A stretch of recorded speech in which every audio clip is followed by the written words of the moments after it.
Here's another question from Quora. What types of business consequences can arise from choosing a weak trademark name? My name is Andrei Answers. I'm the founder of Trademark Factory, and here's my answer to this question.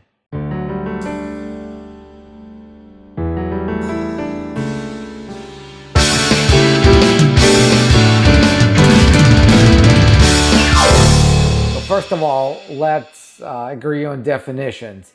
What is a weak trademark name? Weak trademark name is typically understood as a brand name, a name of a brand that's either too close to descriptive, or either too close to generic, or either too close to somebody else's trademark. So you kind of barely able to get your brand trademarked. You convince the examiner that it's not really descriptive, it's not really generic, it's not really confusingly similar, it's not really ornamental, it's not really this or that, but the price that you paid to get that trademark through is that there's barely anything distinctive about your brand anymore, right? So it's so narrow, it's so tight that pretty much anybody can come up with a slightly different trademark and they'd be able to get away with using that other slightly modified trademark, and you wouldn't be able to do anything about it because you've got a weak trademark. All right, so let me give you an example. Let's say you want to start a sports apparel company and you want to make shoes. And let's say you decide on the brand name Mikey, right? Not Nike, Mikey. And let's say you don't use swoosh. And let's say you file your trademark with standard characters, and the trademarks office said, nope, that's too close. And then you decided, let me come up with a fanciful script, right? I'm going to use a font that's nothing close to what Nike's ever used. So you decide to go with, let's say, some, Gothic script, right? Something that looks like old Germany. And let's say you were able to trademark that, right? So you got a logo that says Mike, and you've got a trademark in that fancy font. That'd be a pretty weak trademark if you're selling shoes, if you're selling sneakers, because of course there's Nike, right? So you can't change the brand, you can't change the font to something else and say, well, the trademarks office said we own Mike. You don't own Mike. You own a very specific way to write Mike, which is that Gothic font. And let's say somebody else would come up with another brilliant idea and let's say make their sneakers that are going to say, I don't know, like, right? So if you did that, or if they did that, they would probably be able to get away with that because they'll say, hey, if Mike can coexist with Nike for essentially the same product, there's no reason why Mike couldn't coexist with like, because it's basically the same argument. If Nike is different enough from Mike, then like is different enough from Mike as well.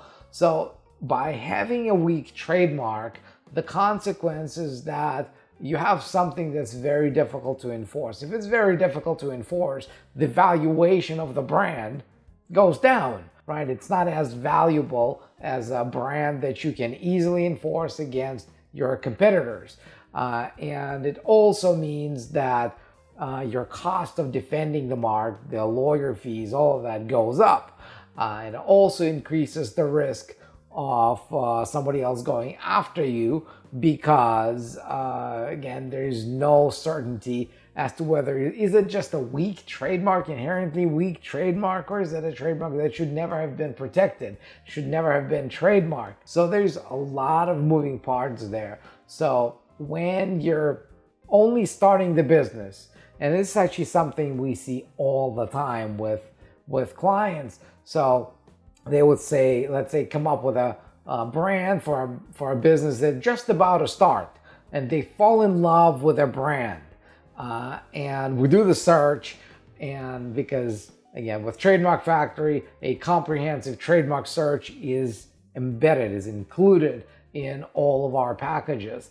So when you become a client, when you become a member of our Trademark Factory family, first thing we're going to do is we're going to do the search, and if everything is good to go, we just file your trademark. And if not good to go, if we see some issues, then we go back to the client and say, unfortunately, we found some issues with your trademark. Here's what they are.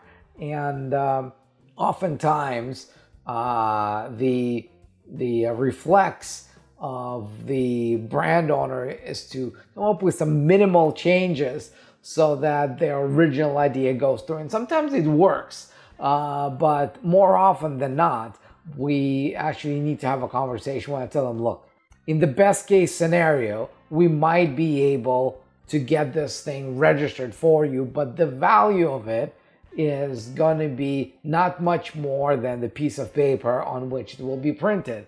Even the frame that we're going to put it on, or put it in, is probably going to be more valuable than the brand. I mean, I'm kidding, of course, right now, but the point I'm trying to make is, if you're just starting the business and you realize that the brand that you came up with is not a strong trademark, it's a weak trademark, it's a trademark that's barely enforceable and that's barely expandable, come up with a different brand.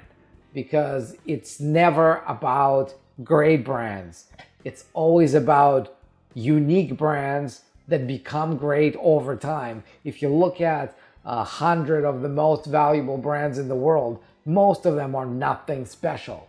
The only thing that makes them super valuable is the fact that the companies have been using them forever, and because of that repeated use, so many people know about those brands, and because of the fact that so many people know about those brands become super valuable. So focus on uniqueness. Don't focus on cuteness. Don't focus on coming up with a smart brand. And if you're married to a brand that you can't have, get a divorce. Get a divorce. Find somebody new. Find a new brand that you can actually own, that you can marry, and that you can be passionate about. I hope this answers your question.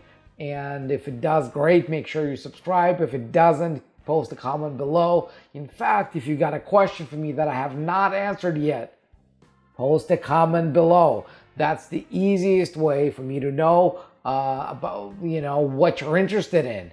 It's the only way for me to know what questions you're looking for. And I mean, yeah, go to Quora. I see what people ask me there. I also do some answers based on the emails that I get.